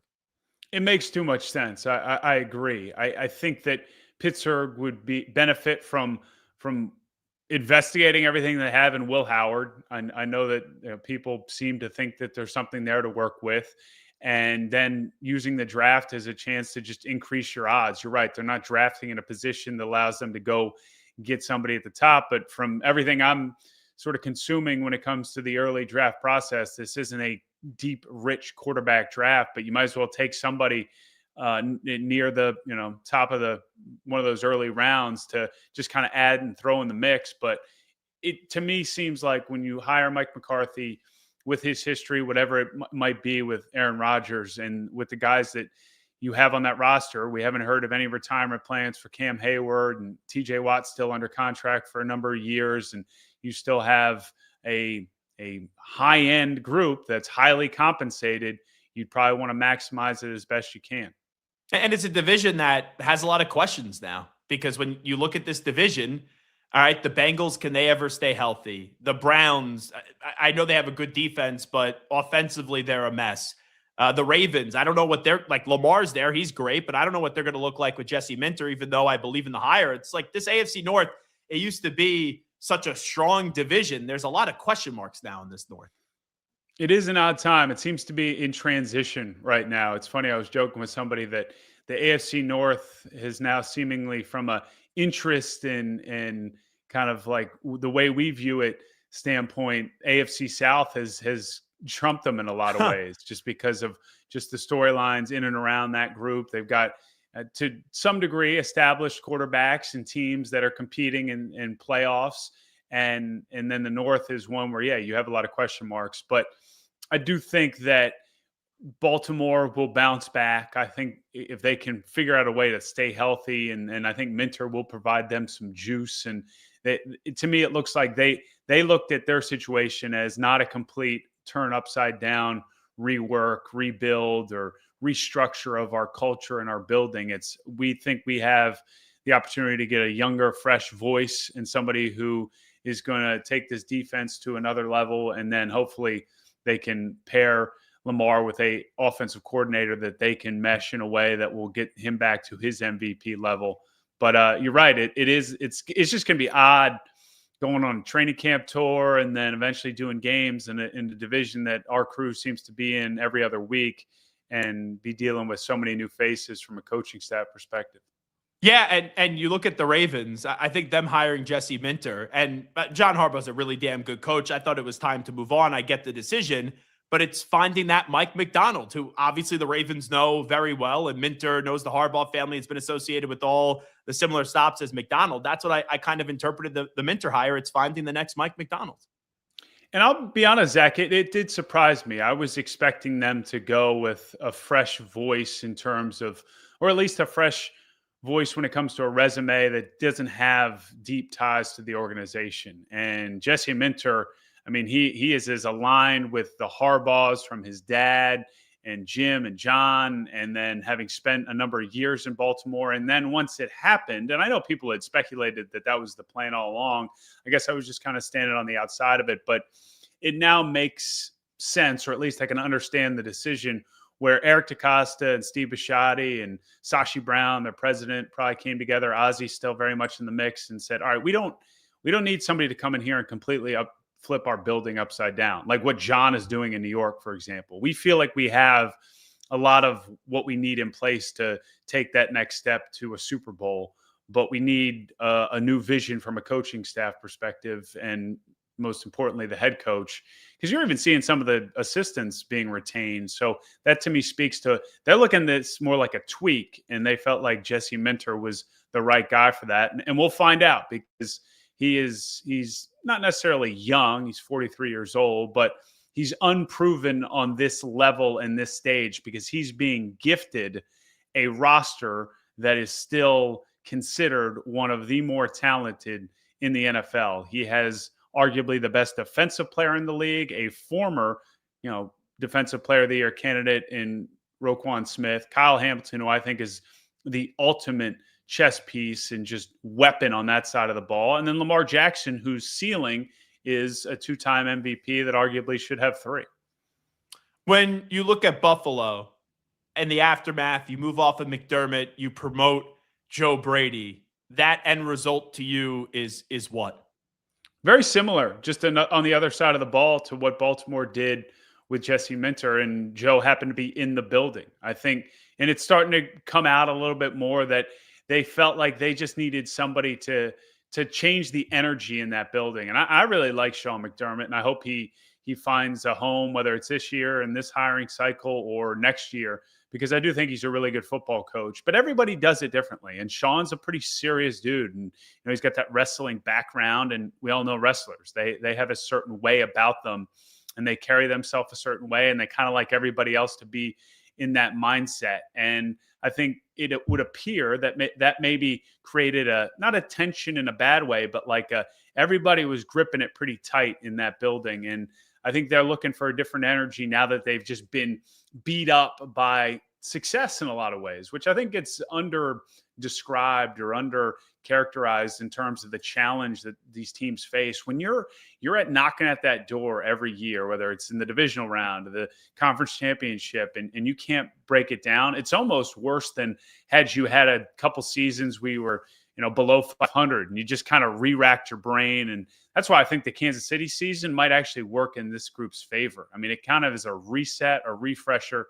The Mahomes injury is obviously going to delay that a little bit, and that's unfortunate. But circling back to Joe Brady, I think he comes in there, and I don't know if you've ever talked to him, fun dude, just like obviously brilliant offensive mind. He's great at connecting to people. The only question I would have is just there's going to be a lot more on his plate, and you never know until you see him do it. And that's the same thing with Jesse Minter. Same thing now with Joe Brady. They're going to be, they're considered the best on their side of the ball in a lot of ways, calling defenses, calling offenses, being young, connecting with their players. But now they got 53 plus an entire building, and the marketing guys coming in their office saying, hey, what cleats are we wearing? Or how do you want to do the signage here? Or how do you want the Jumbotron to, like, there's so much of that stuff that can, I think, weigh you down. So until you're doing it, you don't know how it's going to impact some of the other things you got to do on a day-to-day basis. Getting back to Buffalo, wrap it up with Evan Washburn, NFL and CBS. I think it's a great point because yes, the Chiefs would rather be in the playoffs going to try to win another Super Bowl. But I do think now people are going to walk into this year questioning Kansas City, which hasn't happened in a while. You look at Arch Manning, even in college, he had everything going into this year that didn't play well. Some of the attention's going to be off of him.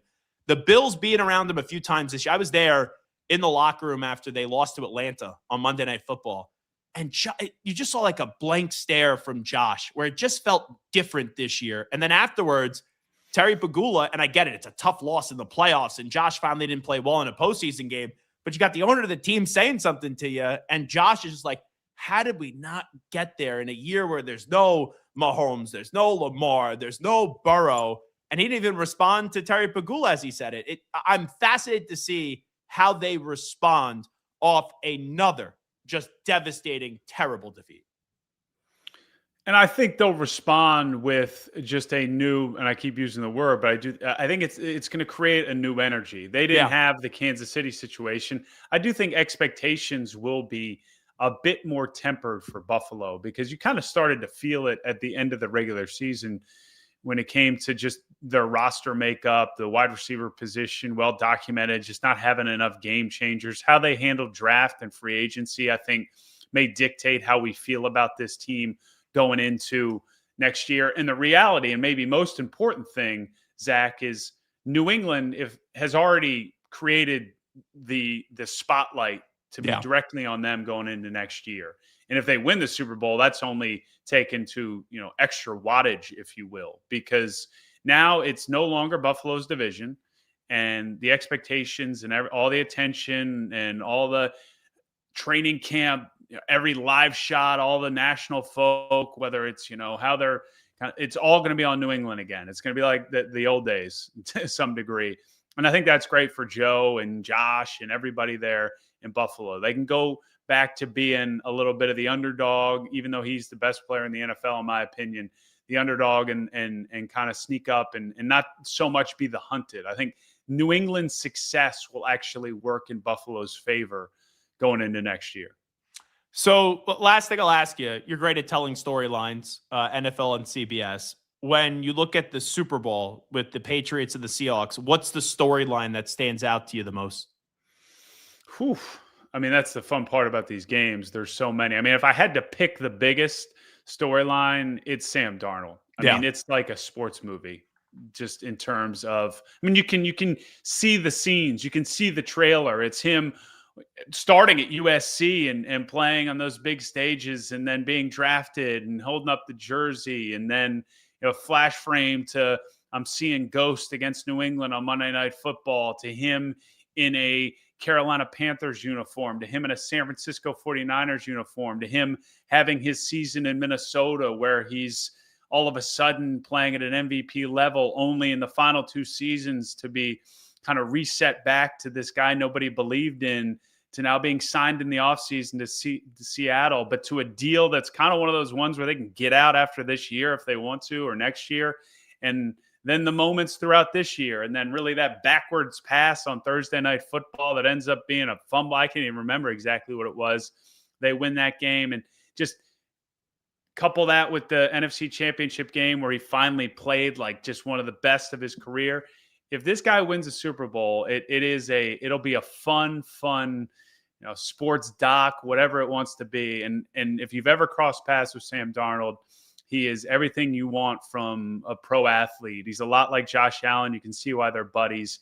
Super down to earth, just a really good guy. And that's why I think everybody's rooting for him right now. If I could make one recommendation, little career advice for you, even make you some more money. I think you should put the photo of you on the sideline, freezing, on a T-shirt and try to sell it. I think people would buy it.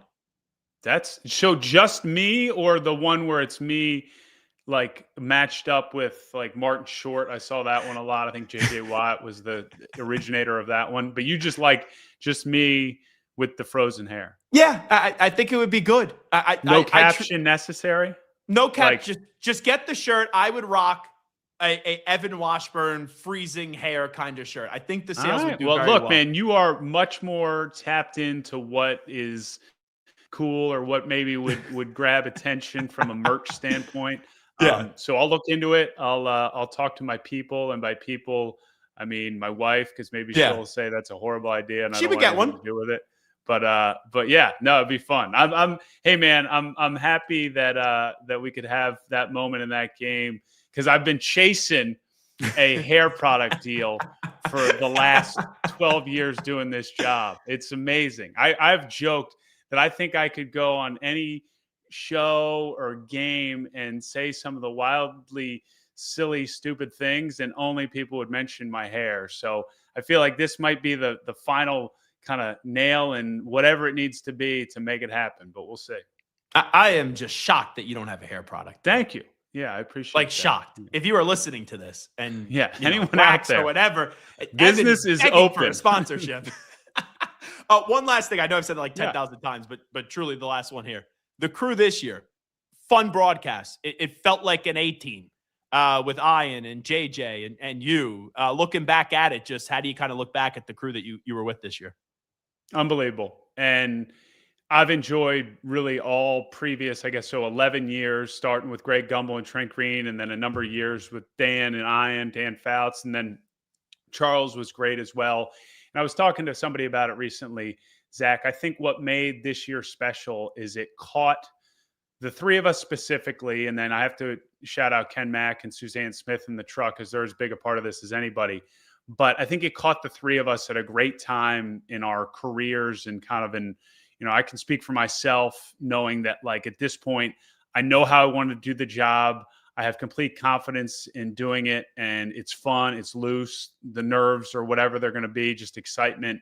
And Ian is, to me, at the pinnacle of the profession, especially just calling games.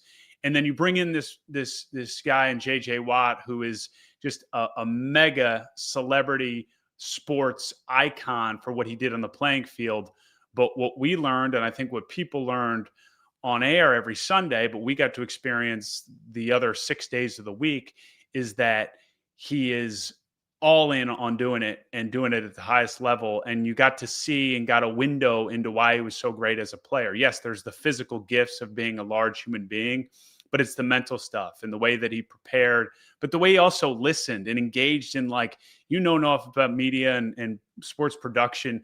It's an ultimate team game. If you don't know or have a command or understanding of what everybody's job is, then to me, you're kind of not doing the job the right way. Yeah, you can call what's happening on third down, or you can identify a blitz, or if you're doing play-by-play, you can make a big call on touchdown, or if you're doing sidelines, you can ask a good question or have a good injury report. But the best, in my opinion, are the people that have their hands and understanding of what everybody's doing, from the camera operators to the tape people in the truck to the producer, director, AD, BA, all these different roles. And the thing that impressed me about JJ is he came in and he soaked it all in, and he was ready for it. And then we just ended up having so much fun on air because we were all so prepared and dialed in the other 6 days of the week, that I would often say Sunday from 1 to 3 or 4 to 7 was the easiest time. That was the time to just cut it loose. So I'm jacked. I'm ready to do next year. It was one of those years too that went by way too fast. And I'll tell you, I was surprised that JJ went into the booth, because he was doing the NFL Today. It's a huge platform, comfy job, right? Easier than what he's doing now. What was that first thought when they came to you and said, "Oh, JJ's going to be paired up with Ian and you"?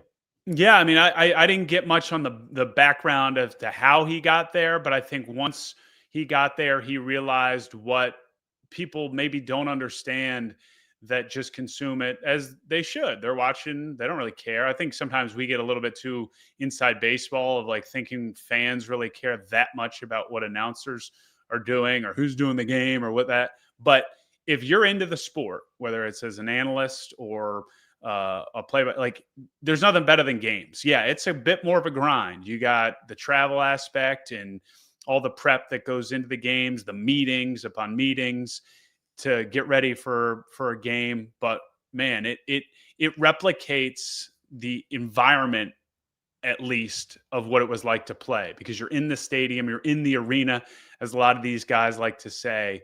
And I think that's intoxicating. And then the biggest thing, Zach, and you know this, but you can't plan for what you're going to have to do in a game. And that creates this nervous tension and energy, which that's what I love most about it. I get to do some studio stuff in here and there. I love doing features. I love doing sit-down interviews. But all that stuff I can kind of plan for, and I know what I'm going to ask, and I know where I need to be, and I know what I need to say. A game is you've done as much work as you think you need to from Monday through Saturday night into Sunday morning, and then the game unfolds, and you're judged off your ability to react. And that's a lot what it's like to play a sport where if you're playing basketball, you're doing all your work, you're shooting hoops, you're shooting free throws. But then once the game starts, it's how do you react? And that's where you're really tested. And I think that's where, for some of these former players, they get a taste of the game and they go, whoa, this hits a little bit of that same nerve that I used to get. Not to the level, I imagine, anywhere close, because that's on a different stratosphere probably. But it can scratch that itch, if you will. He's Evan Washburn, NFL and CBS. Evan, always appreciate the time. Thanks for the long conversation today. You got it, buddy. See ya. There you go. Evan Washburn with us. I'll tell you. JJ and Evan, I thought was as good of a crew this year as there was. And you put in JJ into that fold. I don't know how it's going to work. JJ's so likable. Ian's just so easy to listen, and the excitement, and Evan's so good at what he does. I thought it was the best broadcast crew that CBS has. Like, I've known Jim Nantz for years. I think Jim is one of the greatest of all time. Tony, has been up and down a little bit, but and Tracy's really damn good at what she does. But I think that is the best crew that CBS has right now. Ian, play-by-play, JJ, color analyst, and Evan, tremendous. And I've been a tremendous crew. And you look at it from sports broadcasting this year. So Amazon Prime, Al Michaels, legendary broadcaster. I think it's time to retire, if I'm just being fully transparent. Herb Street, I just think there's too much Herb Street. I love Herb Street for college, for the NFL. He's not bad, but I don't need him. NBC, Tirico and Collinsworth. I don't think the booth is great, but it's very good. Like, anytime I hear Tirico, it's exciting. I know some people don't like Collinsworth. I do. And I just think it's a very good booth. I do. Fox, Brady had a phenomenal showing this year. And Kevin Burkhardt, his story is excellent. Aaron Andrews and Tom Rinaldi, two just phenomenal, legendary sideline reporters. And you do have at ESPN, Buck and Aikman, who are just legendary, that duo together. So it's kind of how we assess the state of the booths. But it does feel like J.J. Watt, Ian Eagle, Evan Washburn inevitably are going to call a Super Bowl. Like, Evan is what? Probably the same age or close in age to Joe Flacco. JJ's young. Ian Eagle, I don't even know how old Ian is. I'm going to say Ian is 55. 56 is Ian Eagle. So Jim Nantz, not that we're going to put Jim Nantz on retirement watch because I like Jim, but Jim Nantz is 66. So, like, to maybe have him go 5 more years to 70, 70, 71, and then boom, you get Ian and JJ and Evan Washburn calling a Super Bowl would be pretty damn cool. Zach Gelb here with you on 365 Sports. We'll take a timeout when we come on back. I got 5 early, premature NFL draft predictions that we will get to as the draft does come your way at the end of April. We'll take a timeout and come on back and wrap up the show after these short messages. The 4-burner, side sear burner with Clearview Glass stainless steel grill from Monument Grills. Made of tempered glass, which is strong, insulated, and allows you to check your grilling without lifting the lid. Our porcelain-coated cast iron cooking grids offer a large cooking surface of 513.3 square inches, primary cooking area, with even heat cooking. The Monument Grills include LED control knobs and are easy to light with pilotless electronic ignition. Better grilling, better value, Monument Grills. Protect your online privacy with NordVPN. Browse securely, access content from anywhere, and keep your data safe with military-grade encryption. Whether at home or on the go, NordVPN ensures your digital freedom. Stay secure. Download NordVPN today at nordvpn.com. That's NORDVPN.com.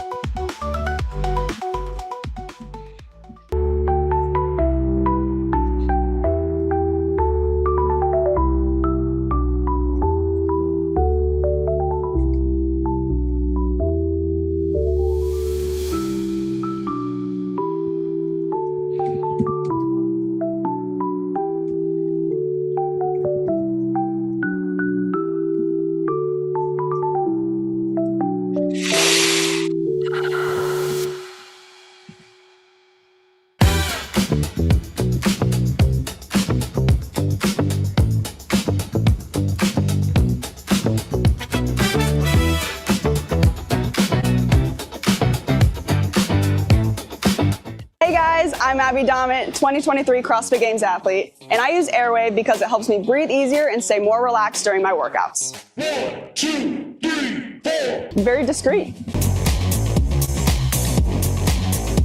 He's live. He's nationwide. This is the Zach Gelb Show.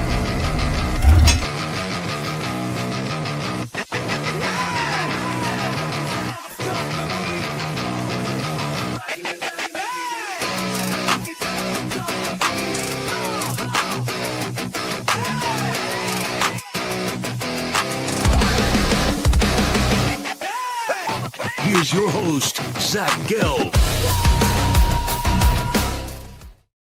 Here with you on 365 Sports. So I have a few, I know the Senior Bowl is going on right now, so it's not just going to be only pertaining to seniors, but I have a few NFL draft predictions. And these are the way I'm wording this, because it's not, some of them aren't going to be earth shattering. It's 5 things I think I know about the NFL draft already. Number 1, this is the easiest one. Fernando Mendoza is going to be the number 1 overall pick. The Fernando Mendoza story is one of my favorite stories in college football, that to the level of success that I've seen since Joe Burrow. Like, don't get me wrong, the Trinidad Chambliss story this year, from nothing to something, was probably my favorite story in college football this year, but in just individual players. But when you look at Fernando Mendoza, I will go to Garrett Ross, who is Mr. LSU, by the way. I know it's not the 60 touchdowns, and you'll give me the LSU, and the Indiana's not LSU. Joe Burrow isn't Mendoza. Like, I understand, Mr. Sensitive, but you like the similarities of basically just coming out of nowhere, undefeated Heisman #1 overall pick, eerily similar to Joe. They really are. And I think the more impressive thing from my perspective is what Mendoza was able to do and the numbers he was able to put up without the talent that Burrow had at his disposal, right? Like, you didn't have 2 elite wide receivers out there that you're throwing the rock to week in and week out, like Justin Jefferson and I just went break on the other Jordan one. Addison. Yeah. So that's one thing I like. I also think that Mendoza. Oh, wait, were you saying at LSU? Yeah, LSU. It Oh, was Jamar Chase. Yeah, Jamar Chase. So my thing is, like, you had less talented players, you were able to put up similar numbers. You did have a better defense around you. I think the charismatic persona, even though they're different in how they carry themselves, they both attract attention in the same way. I think Mendoza's probably better with the media and smoother with the media, but there's so many similarities there. And I'm interested to see how he translates into the NFL, because I think he has the potential to have a better NFL career than what Joe Burrow does right now. It kind of depends on your scenario, but the injury perspective from Burrow has really hampered. So, wait, you think that Mendoza could be better than Burrow in the NFL? I think he could be. Wow. I mean, it's not guaranteed, but, like, I've been kind of disappointed with Joe. I think the injuries and everything have kind of hurt him and set him back. But Mendoza, and I know he's probably going to the Raiders. That's going to be a terrible situation for him. But there's potential there. I'm not going to say rule it out. Now, I got to defend Garrett Ross here, because anytime Garrett Ross comes on camera, as we get close to the show that follows us, you see the comments like, oh, this background, all that, and they're smoking. There's the man. Look, there is smoking. You know what? Next week, when What Smokey's doing that show at Radio Row, I'm just going to start talking behind Smokey. I'm just going to start yelling and hugging him and putting myself in the camera, because every day Smokey just walks in. I'm trying to talk to Garrett, and Smokey is such an iconic, loud effing voice, and you just hear him. He's not that close to you right now, and I can still hear him. I feel like he's sitting right down next to me. He might as well be. Yeah. I don't want to assault the senior citizen, but we may get physical in that Airbnb. Might have to. Drastic measures. I think you are the first person that thinks that Mendoza could be better than Burrow. Burrow, who at times has looked like a league MVP, took the Bengals, for crying out loud, going to a Super Bowl. I think a lot of people think Mendoza right now, even though he was unbelievable this year at Indiana, that he's a product of Kurt Cignetti's system, and that, he's going to go to the Raiders. He's got Genti and he got Bowers. But you look at the division, it's such a tough division. But it's not like he didn't put up numbers at Cal. Like, I think that's an unfair. I understand how people are going to come that, especially if you've never really watched him. We talked about this the other day, right? Like, a lot of the people weren't staying up watching Mendoza cook when he was out there in the Bay. But I think, he's got talent. He's put numbers up. He's adapted. He's very intelligent. Like that, he's going to pick up any system. I think he can vibe well with any coach. Like, he's got a lot of freaking potential, dude. By the way, you know what I take away from this conversation? It has nothing to do with what you just said. What? Smokey's in a great mood today. He's in a great mood. If you people listening right now on 365 Sports, and I try not to curse here, even though I've been cursing a lot the last 3 weeks. If you know the shit that I had to put up in the last 24 hours, and how I brought people together to make sure that this Super Bowl trip happened with some of the behind the scenes things where this trip was on life support. I think you will, if you have not been on board with this show before, you will now be on board. But Smokey, who loves going to the Super Bowl probably more than anybody, yes, I don't think Smokey could high knee and do the Macarena and do the worm. But I think Smokey today is that fired up that this guy could do the worm live on the air for us right now. It might go down. I mean, his back is in full form and everything. Yeah, we got A+ Smokey today. I'll tell you, Corey and John, if they're listening, you should have Smokey do the worm. You'll get another hip replacement surgery endorsement. You definitely will. QC Kinetics coming back. So Fernando Mendoza, which I'm surprised Garrett Ross or that Mendoza is going to go number one. 5 things I think I already know about the NFL draft. Carnell Tate and Jordan Tyson are both going to go in the top 10. I am extremely confident that both those guys are going to go in the top 10. There is no doubt in my mind, in my estimation, that Carnell Tate is not going to get past the Giants at 5. He may not be there at 5. Like, could the Cardinals say, okay, we don't love our quarterback situation. Marvin Harrison Jr. hasn't popped off. Get Marvin Harrison Jr., Carnell Tate, reunite that Ohio State connection. And you have those two guys. Could you maybe see Tennessee with Cam Ward go get Carnell Tate? It's definitely a possibility. But if Carnell Tate is still there at 5 and the Giants are staring him right in the face, and you have Jackson Dart, and you got Malik Neighbors coming on back, I would say the combination of Neighbors and Tate, in a league now where you see a lot of good 1-2 punches at wide receivers, I would think that would be something the Giants can't pass up. And there's a chance, right, that Tate goes to the Cardinals or Tennessee, and then the Giants still say, you know what, we'll take Jordan Tyson. But even if they don't, after that, you got the Browns, you got the Commanders, you got the Saints, you got the Chiefs, you got the Bengals. Who knows if T. Higgins will even be back? I think that you could find a way, and I do believe, and if I'm a betting man, I put some dinero that Carnell Tate and Jordan Tyson will both be top 10 picks this year in the NFL draft. Next one, Jeremiah Love. All you need is love. Do-do-do-do. All you need is love. I don't think Jeremiah Love is going to get past pick 9. Jeremiah Love will be a top 10 pick. Jeremiah Love won't get past number 9. And who's picking at number 9? The Kansas City. How about those Chiefs? Could you imagine Patrick Mahomes? I like his wide receivers. They're all over the place. Xavier Worthy, Rashee Rice. I feel like he gets accused or does something stupid like every third day of the week. But if they could go get Jeremiah Love and you put Mahomes and Love in one backfield, hello. That is just such a lethal 1-2 punch.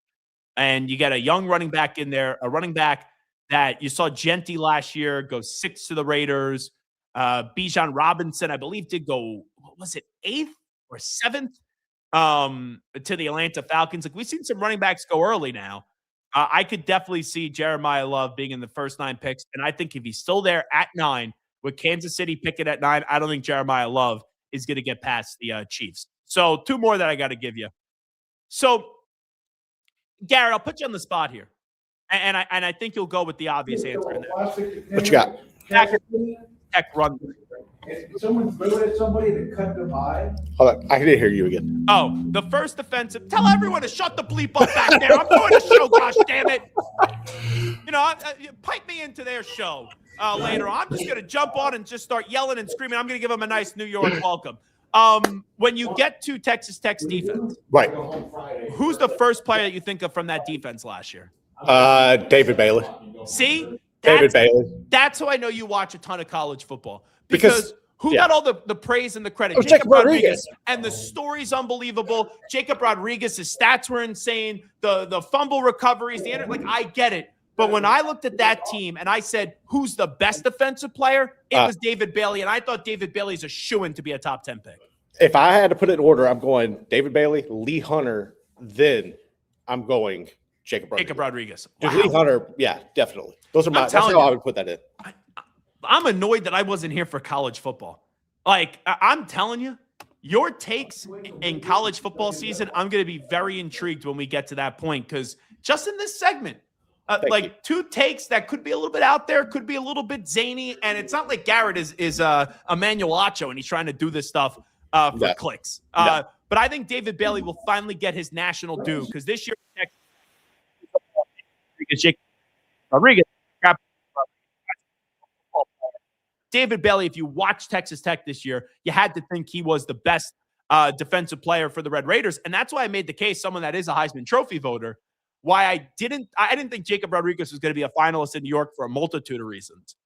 But if I was voting and you said you had to put a defensive player on that ballot this year, if it came down to Jacob Rodriguez or David Bailey, I would have personally voted for David Bailey over Jacob Rodriguez. I thought Jacob Rodriguez was just a better player. He's going to go in the top 10. He will get his national due finally after basically sitting in the shadow of Jacob Rodriguez this year. And then finally, so my 5 things I think I know already about the NFL draft. Fernando Mendoza's going 1. Cardinal Tate out of Ohio State. Jordan Tyson. Jeremiah Love, all you need is love, is going to go to the Kansas City Chiefs. I got to work on my singing voice, by the way. It's just been miserable today. And David Bailey's finally going to get his due. He will be a top 10 pick. The last one, Ty Simpson's going to be a first-round pick. Carson Beck's not going to be a first-round pick. If Trinidad Chambliss doesn't win this whole situation, he's not going to be a first-round pick. You have the Oregon quarterback, Dante Moore. He's going back to Eugene, and Dylan Raiola is going to back him up, and we'll see how that's going to work. But that's kind of been a formula that Oregon has used the last few years, even though they're changing offensive coordinators. But I look at Ty Simpson. Is he someone I'm jumping for joy if I have to use the first-round pick on? No, I'm not. You'll see Mendoza go 1, and Ty Simpson is going to have to wait. I don't think Ty Simpson is going to be a top 10 pick. I don't think the Jets will take him. I don't think the Cardinals will take him at 3. Tennessee has Cam Ward. At number 5, the Giants of Jackson Dart. 6, the Browns aren't going to take him at 6. The Commanders aren't going to take him at 7. They obviously have Jaden Daniels. The Saints are going to rock and roll with Tyler Shuck. The Chiefs have Patrick Mahomes, and the Bengals have Joe Burrow. So I look at the top 10 picks. I don't see Ty Simpson going in the first 10 picks. Could the Dolphins take him at 11? Possibility. I don't think it's going to happen.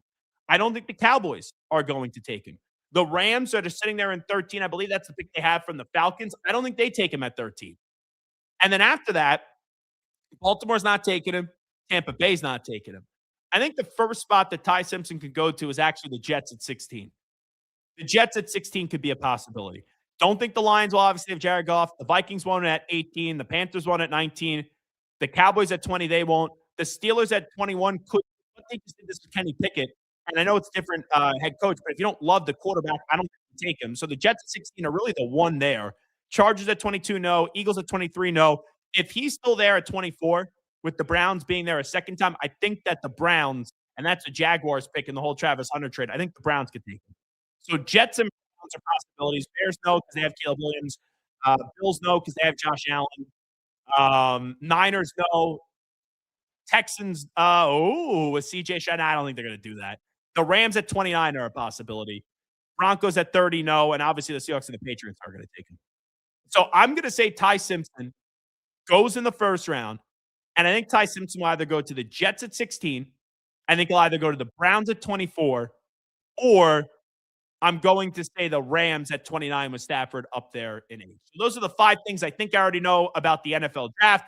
Mendoza's going 1. Cardinal Tate and Jordan Tyson will go in the top 10. Jeremiah Love won't get past the Chiefs at 9. David Bailey will finally get his due. He'll be a top 10 pick easily.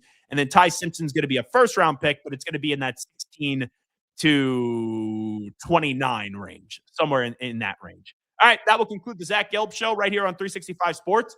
I will be here Monday and Tuesday doing the show out of New York City from 2 to 4 p.m. Eastern time, and then we will get on a flight late Tuesday, and I will join that very loud David Smoke and Paul Catalina, and I'll see Garrett, I'll see Andrew, I'll see the whole crew down there at 365 Sports for Radio Row in San Francisco. I'm sure we'll give you more of our guest list next week when we get on out there and we do 3 days of content. But Tedero McMillan, Brian Jones, Logan Ryan, Deion Dawkins, Sean Merriman, Jeff Garcia, Dennis Pitta, and Todd Heap together, Daniel Cormier, Patrick Willis, Sean Alexander, Lad McConkey, and Keenan Allen together, Kyle and Christian Juszczyk, Justin Gaethje, Trey McBride, Emmett Smith, Ron Rivera, Devin Hester, and DeMar Hamlin, all expected to join us live on Radio Row next week when I do interviews with them. Garrett Ross, great job. As always, big thanks to each and every one of you for tuning on in, and we will catch you coming up on Monday right at 2 p.m. Eastern, 1 p.m. Central Time right here on 365 Sports. You could always give me a follow, Twitter and Instagram at Zach Gelb, ZACHGELB,